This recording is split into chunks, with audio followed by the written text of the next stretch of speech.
This is the Lone Crater YouTube. We hope this video helps. You start by picking a powertrain and a rigid chassis. The motor choice defines spacing and gearing, so measure shaft height precisely. Mount the engine or electric motor to the bulkhead, then align the crank or motor shaft with the drive spindle. Use shims for a straight line.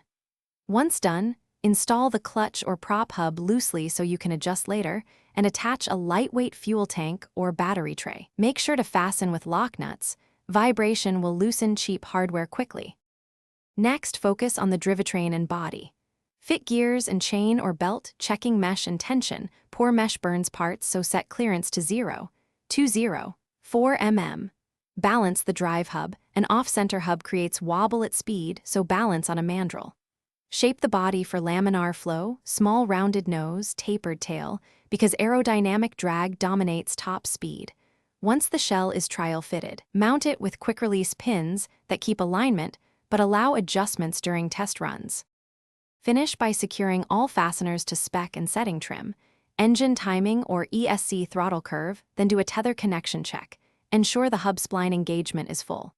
Perform slow, controlled test runs and increase speed in stages. Observe handling and listen for bearing noise.